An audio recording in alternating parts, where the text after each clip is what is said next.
Todos los países del mundo en estos momentos están reformando la educación pública. Existen dos razones para ello. La primera es económica. La gente está intentando resolver cómo podemos educar a nuestros niños para que ocupen su lugar en la economía del siglo XXI. ¿Cómo hacemos eso? Si ni siquiera podemos anticipar cómo será la economía al final de la próxima semana, como esta reciente crisis lo está demostrando. ¿Cómo hacemos eso? La segunda razón es cultural. Todos los países del mundo están intentando resolver cómo podemos educar a nuestros niños para que tengan sentido de identidad cultural, para poder legarles los genes culturales de nuestras comunidades y a la vez formar parte del proceso de globalización. ¿Cómo cuadramos ese círculo? El problema es que están intentando enfrentarse al futuro, a base de hacer lo mismo que en el pasado. Y en el proceso están alineando a millones de niños que no ven ninguna utilidad en asistir a la escuela. Cuando nosotros íbamos al colegio nos retenían allí con la historia de que si trabajábamos mucho y sacábamos buenas notas y luego estudiábamos un título universitario, tendríamos un trabajo. Nuestros hijos no se creen eso. Y hacen bien, por cierto. Es mejor tener una titulación que no tenerla, pero ya no es ninguna garantía. Y especialmente no lo es si el camino hacia ella marginaliza la mayoría de cosas que tú consideras importantes acerca de ti mismo. Hay gente que dice que hay que subir los estándares, que eso sería un avance. Ah, ¿sí? Sí, lo deberíamos hacer. ¿Y por qué ibas a querer rebajarlos? No me he encontrado con ningún argumento que me convenza para bajarlos. Pero subirlos, por supuesto que habría que subirlos. El problema es que el sistema educativo actual fue diseñado, concebido y estructurado para una era diferente. Fue concebido en la cultura intelectual de la Ilustración y en las circunstancias económicas de la Revolución Industrial. Antes de la mitad del siglo XIX no había sistemas educativos públicos. En realidad no. O sea, podrías estudiar con los jesuitas si tenías dinero, pero la educación pública, pagada con los impuestos, obligatoria para todo el mundo, gratuita y a la vuelta de la esquina, era una idea revolucionaria. Y mucha gente se opuso a ello. Decían, no es posible para muchos niños pobres que están en la calle beneficiarse de la educación pública.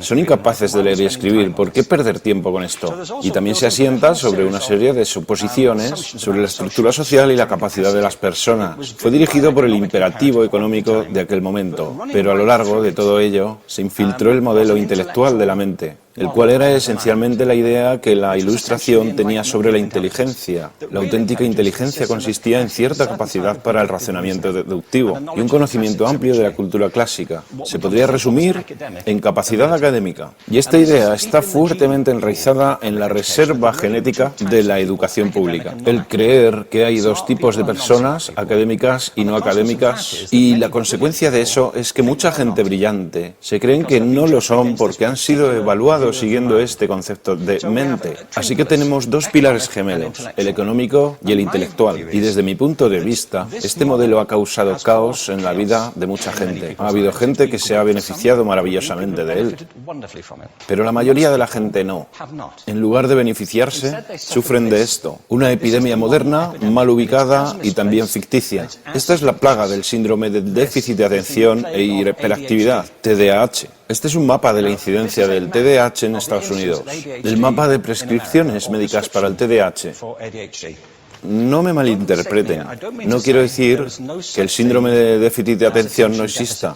Yo no tengo la formación necesaria para ello. Sé que la amplia mayoría de psicólogos y pediatras creen que sí, pero aún es un tema a debatir. Lo que sí me consta es que no se trata de una epidemia. Estos niños están siendo medicados tan rutinariamente como a mi generación nos quitaban las amígdalas, por los mismos motivos caprichosos y por la misma razón, la moda de la medicina.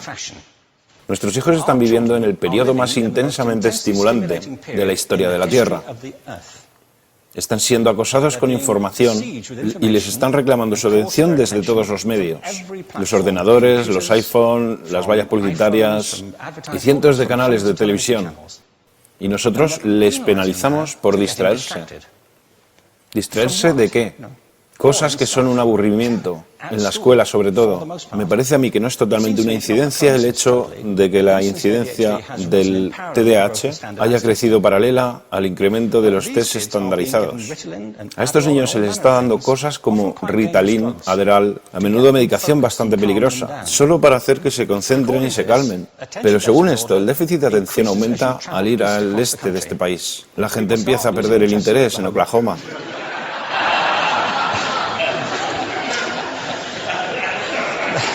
Ya casi no pueden pensar en Arkansas. Y para cuando llegan a Washington, lo han perdido completamente.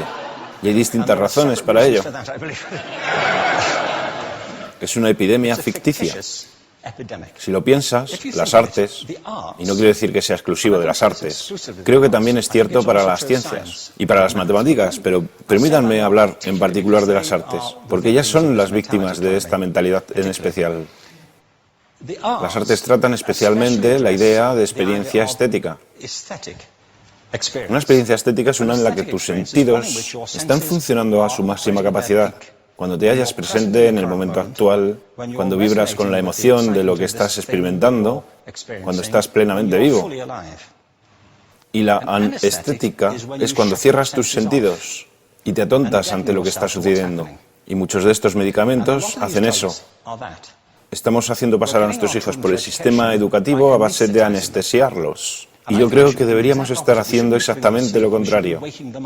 No deberíamos adormilarlos, sino despertarlos para que vean lo que sucede en su interior. Pero el modelo que tenemos es este. Yo creo que tenemos un sistema educativo modelado del interés de la industria a su imagen y semejanza.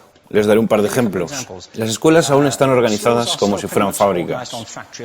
Tienen timbres que suenan, instalaciones separadas, están especializadas por asignaturas. Aún educamos a los niños por lotes. Les hacemos pasar por el sistema según su grupo de edad. ¿Por qué hacemos eso? ¿Por qué suponemos que lo más importante que los niños tienen en común es su edad? Parece como si lo más importante de ellos fuese su fecha de fabricación, ¿no? Bueno, yo conozco niños que son mucho mejores que otros niños de su edad en distintas disciplinas, o en diferentes momentos del día, o que son mejores en grupos pequeños o en grupos grandes, o que simplemente trabajan mejor solos. Si te interesa el modelo de aprendizaje, no puedes empezar con esta mentalidad de cadena de montaje. Se trata esencialmente de una conformidad. Cuando ves el incremento de los exámenes estandarizados y de los currículos estandarizados, todo se basa en la estandarización. Yo creo que tenemos que ir justamente en la dirección opuesta. Esto es lo que quiero decir cuando hablo de cambiar el paradigma. Hay un estudio estupendo que se ha hecho recientemente acerca del pensamiento divergente. El pensamiento divergente no es lo mismo que la creatividad. Yo defino la creatividad como el proceso de tener ideas originales que tengan valor. Pensamiento divergente no es sinónimo de creatividad, pero es un componente esencial de la misma. Es la capacidad de ver montones de respuestas posibles a una cuestión. Montones de maneras diferentes de interpretar una cuestión. Pensar lateralmente, como lo llamó Edward de Bono. No pensar solamente de manera lineal o convergente. Ser capaz de ver múltiples respuestas y no solo una. Así que yo diseñé un test para esto y voy a inventarme un ejemplo. A la gente se le puede preguntar cuántos usos se le ocurren para un clip. A la mayoría se les ocurren unos 10 o 15. A la gente que se le da bien, se le pueden ocurrir 200.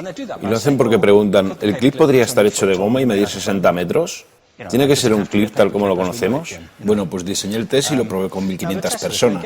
En un libro titulado Más allá del punto de ruptura, y en el protocolo del test, si superabas una puntuación determinada, se te consideraba un genio del pensamiento divergente. Así que quiero preguntarles, ¿qué porcentaje de la gente que hizo el test puntuó como genio en pensamiento divergente? Y debo decir una cosa más acerca de ellos. Eran niños de jardín de infancia. Así que, ¿qué opináis? ¿Qué porcentaje de genios?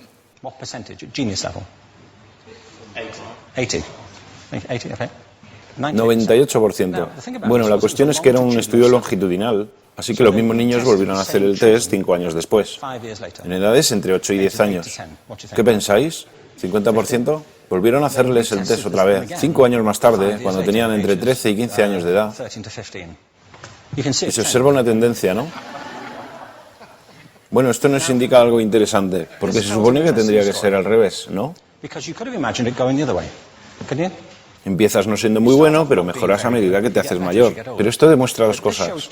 Una es que todos nosotros tenemos esta capacidad. Y la otra es que esta capacidad se deteriora en general. Muchas cosas les han pasado a estos niños durante su crecimiento, pero yo estoy convencido que lo que más les ha influenciado es que a estas alturas ya han obtenido una educación académica. Se han pasado 10 años en la escuela, oyendo que solo hay una respuesta correcta. Esta es la parte de atrás del libro, pero no la mires. Y no copies, porque eso es engañar. Fuera de las escuelas, a eso se le llama colaboración. Esto no sucede porque los docentes así lo quieran. Es simplemente porque sucede así. Es porque se halla presente en la reserva genética de la educación. Tenemos que pensar de forma diferente acerca de la capacidad humana. Tenemos que superar esta vieja idea acerca de lo académico y lo no académico, lo abstracto, lo teórico, lo vocacional, y empezar a verlo como lo que es, un mito. En segundo lugar, tengo que reconocer que la mayor parte de las veces el buen aprendizaje se da en grupos y que la colaboración es lo que alimenta el crecimiento. Si atomizamos a las personas, las separamos y los juzgamos por separado, formamos una especie de desconexión entre ellos y su ambiente de aprendizaje natural. Y en tercer lugar, un asunto importante es la cultura de nuestras instituciones, los hábitos de estas instituciones y los hábitats que ocupan.